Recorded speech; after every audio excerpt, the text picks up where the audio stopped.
News, सच जरूरी है। नमस्कार दर्शकों, मैं मीनल पिल्ले स्वागत करती हूँ आपका MNS न्यूज टीवी पर। तो चलिए डालते हैं नजर आज की बड़ी हेडलाइंस पर। दिल्ली के सीलमपुर में युवक की हत्या के बाद तनाव। रूस ने तालिबान को आतंकी संगठन की सूची से हटाया। फ्लोरिडा यूनिवर्सिटी में फायरिंग की दहशत, 2 लोगों की मौत। और अब खबरें विस्तार से। दिल्ली के सीलमपुर इलाके में 17 साल युवक कुणाल की हत्या के बाद माहौल तनावपूर्ण हो गया है। बीती रात कुणाल की चाकू मारकर हत्या कर दी गई, जिससे इलाके में आक्रोश फैल गया। आरोप मुस्लिम समुदाय के 4 से 5 युवकों पर लगाया गया है। घटना के बाद कई हिंदू परिवारों ने अपने घरों के बाहर "हिंदू पलायन, ये मकान बिकाऊ है, योगी जी मदद करो" और "रेखा गुप्ता जी मदद करो" जैसे पोस्टर लगाकर सुरक्षा की गुहार लगाई।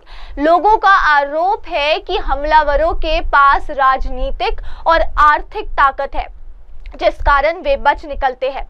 उन्होंने यूपी के मुख्यमंत्री योगी आदित्यनाथ और दिल्ली की सीएम रेखा गुप्ता से हस्तक्षेप की मांग की है। लोगों का आरोप है कि हमलावरों के पास राजनीतिक और आर्थिक ताकत है, जिस कारण वे बच निकलते हैं। उन्होंने यूपी के मुख्यमंत्री योगी आदित्यनाथ और दिल्ली की सीएम रेखा गुप्ता से हस्तक्षेप की मांग की है। मृतक कुणाल की मां के अनुसार उनका बेटा न तो किसी झगड़े में शामिल था, न ही उसकी किसी से दुश्मनी थी। वह गांधीनगर की एक कपड़े की दुकान में काम करता था। वारदात के वक्त ये अपनी दादी को अस्पताल से घर छोड़कर दूध लेने निकला था, तभी उसे घर से करीब 50 मीटर की दूरी पर चाकू मार दिया गया। परिजनों का कहना है कि ये मामला गिहारा समाज के खिलाफ पहले हुए विवाद से जुड़ा है। नवंबर में सोहेल नाम के युवक से गिहारा समाज के कुछ लड़कों की झड़प हो गई थी, जिसमें सोहेल घायल हुआ था। कुणाल उस घटना से असंबंधित था, लेकिन केवल दोस्त होने की वजह से उसे निशाना बनाया गया। रूस ने तालिबान को आतंकी संगठन की सूची से हटाया। 20 साल पुराना बैन खत्म हुआ। रूस ने गुरुवार आधिकारिक तौर पर अफगानिस्तान तालिबान पर अपने 2 दशक पुराने प्रतिबंध को हटा दिया, जिससे समूह को आतंकवादी संगठनों की अपनी सूची से हटा दिया गया। रूसी मीडिया द्वारा गुरुवार को पुष्टि किए गए इस कदम से अफगानिस्तान के वास्तविक शासकों के प्रति मास्को के कूटनीतिक रुख में एक महत्वपूर्ण बदलाव का संकेत मिलता है। रूस के सर्वोच्च न्यायालय ने आज तालिबान को आतंकवादी संगठन के रूप में नामित करने से हटा दिया, जो कि अफगानिस्तान के शासकों के साथ मैत्रीपूर्ण संबंध बनाने के उद्देश्य से एक प्रतीकात्मक इशारा है। तालिबान ने अगस्त 2021 में अमेरिकी सेना के हटने के बाद अफगानिस्तान में सत्ता पर कब्जा कर लिया था। रूस के राष्ट्रपति व्लादिमीर पुतिन ने पहले तालिबान को आतंकवाद से निपटने में भागीदार बताया।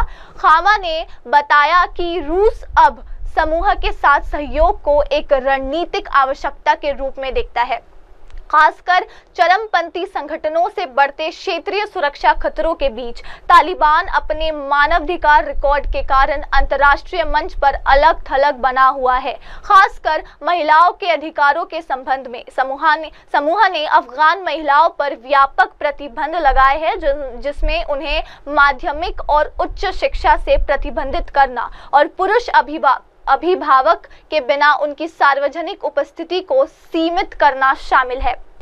तालिबान का दावा है कि उसकी नीतियां इस्लामी सिद्धांतों के अनुरूप है।